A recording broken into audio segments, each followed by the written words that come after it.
नमस्कार, कैसे हैं आप सब? हाय माय किडोस, कैसे हैं आप? अच्छे से स्टडी हो रही है? एग्जाम्स, आई होप आपके एग्जाम्स अच्छे गए होंगे। और चलिए आगे कंटिन्यू करते हैं। And I am just hoping कि my videos are helping you somewhere in your studies, because I think कि जो इंग्लिश है ना बेटा, इंग्लिश में मेरे छोटे छोटे जो बच्चे हैं उनको बहुत प्रॉब्लम हो जाती है, क्योंकि कई बार होता है कि हम स्कूल्स में या क्लासेस में उतना डीपली नहीं समझ पाते हैं, या कुछ बच्चे जो थोड़ा सा स्लो लर्नर्स होते हैं वो नहीं समझ पाते हैं, और पेरेंट्स भी उतना नहीं समझा पाते हैं कि हाँ कैसे समझाया जाए। तो इसीलिए मैंने ये स्टार्ट किया था कि हम बेसिक से एक एक टॉपिक को लेंगे, सो दैट बड़े बच्चों को समझाना तो बहुत आसान है क्योंकि उनको बेस आता है, पर जो हमारे छोटे बच्चे हैं उनको कैसे आएगा? मेरे छोटे छोटे स्टूडेंट्स भी तो है ना। तो चलिए शुरू करते हैं। और आज का जो हमारा टॉपिक है इट इज ऑल्सो, वैसे तो सारे ही टॉपिक बहुत इंपॉर्टेंट है जो हम पढ़ते हैं, जो भी हम पढ़ते हैं, बट स्टिल आज का टॉपिक बहुत इंपॉर्टेंट है, जो कि है एडवर्ब, यानी कि क्रिया विशेषण।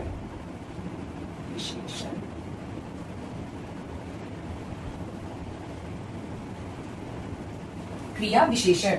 देखिए वर्ब तो हमें, देखो ये वर्ब के साथ ही आया है ना, एड वर्ब, यानी कि वर्ब का तो हमने लास्ट ईयर में पढ़ा था ना, मैं उसे कंटिन्यू करूंगी, बट इसको समझ लेते हैं।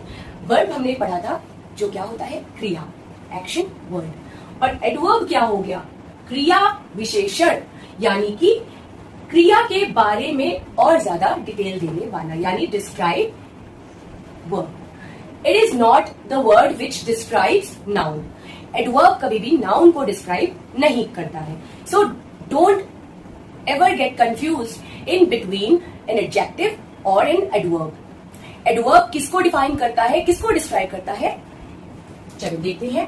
एडवर्ब जो है, देखो एडवर्ब भाई वर्ब के साथ आया है, वर्ब के साथ आया है, सीधा सा याद कर लो, वर्ब के साथ आया है, इसलिए ये किसको डिस्क्राइब करेगा, डिस्क्राइब्स वर्ब, ठीक है, डिस्क्राइब्स वर्ब। और वही एडवर्ब है एडजेक्टिव, क्योंकि ये भी डिस्क्राइबिंग वर्ड है ना, तो ये किसको डिस्क्राइब करता है, इट डिस्क्राइब्स नाउन। ठीक, देखो डिस्क्राइब दोनों करते हैं, पर एडजेक्टिव किसको डिस्क्राइब करता है, नाउन को, ठीक है, पर एडवर्ब किसको डिस्क्राइब करता है, वर्ब को। क्लियर? अब देखते हैं कैसे। An adverb describes a verb and the adjective describes a noun. Adverb never describes noun. ठीक है, adverb जो है वो कभी भी noun को describe नहीं करता है। अब हम समझ लेते हैं इसका कंपैरिजन। अगर मैंने बोला that she is so sweet, pronoun पढ़ चुके हो तो आपको she का पता होगा, ठीक है। अब अगर शी की जगह चाहो तो मैं किसी का नाम भी लगा सकती हूँ। सपोज मैंने लिख दिया परी, परी इज सो स्वीट, तो परी तो हो गया नाउन, ये प्रोनाउन हो गया, ठीक। परी और शी ये नाउन हो गया, हमारे नाउन एंड प्रोनाउन, ठीक। और ये क्या हो गया हमारा, ये हमारा हो गया एडजेक्टिव, क्योंकि ये किसको रिप्रेजेंट कर रहा है, किसको डिस्क्राइब कर रहा है, हमारे नाउन को, ठीक है। कि परी कैसी है, परी बहुत स्वीट है, ठीक है। तो स्वीट क्या हो गया हमारा एडजेक्टिव, जो कि किसके बारे में हमें क्लियरिटी दे रहा है, परी के बारे में, ठीक। एडजेक्टिव हम सेपरेटली भी पढ़ेंगे, ठीक है। अभी तो बस मैं कंफ्यूजन ना हो आपको, इसके लिए थोड़ा थोड़ा सा आइडिया दे रही हूँ। अब इसी जगह पर अगर मैं बोलूं एडवर्ब, तो मैंने बोला परी ड्रेसेस, या परी स्पीक्स, स्पीक्स ले लेते हैं, स्पीक, परी स्पीक्स स्वीटली या सॉफ्टली, सॉफ्टली ले लेते हैं, सॉफ्ट, ठीक। सॉफ्ट हमारा हो गया था एडजेक्टिव, और सॉफ्टली क्या हो गया हमारा एडवर्ब, क्योंकि इसने किसको रिप्रेजेंट कर दिया, इसने नाउ सॉरी वर्ब को रिप्रेजेंट कर दिया, ठीक है। तो हमें परी के बारे में क्लियरिटी नहीं दे रहा है, जबकि ये बता रहा है कि परी बोलती है, पर परी कैसा बोलती है, बहुत ही सॉफ्ट, मतलब कि बहुत मधुर बोलती है, बहुत प्यारा बोलती है, ठीक है। कोई कोई बच्चा बहुत प्यारा बोलता है ना, जिसकी आवाज को सुन के ऐसा लगता है कि ये बार बार बोलता रहे, बहुत अच्छा लगता है सुनने में।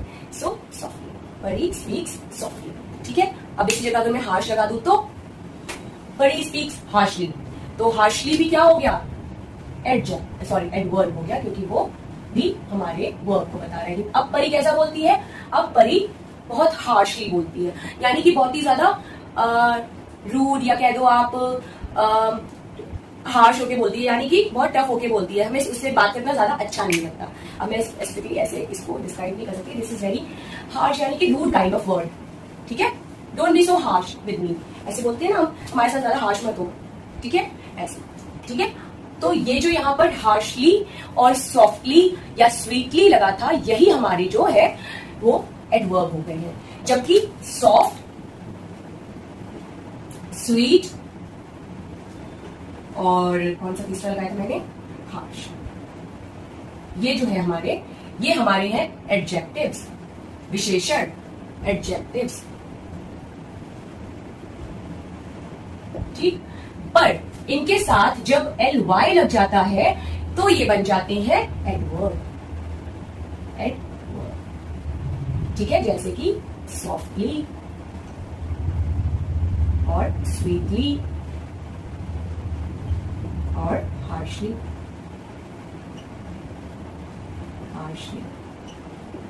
ठीक, तो आई होप आपको ये जो डिफरेंस है ये समझ में आ गया होगा कि एडवर्ब क्या होते हैं।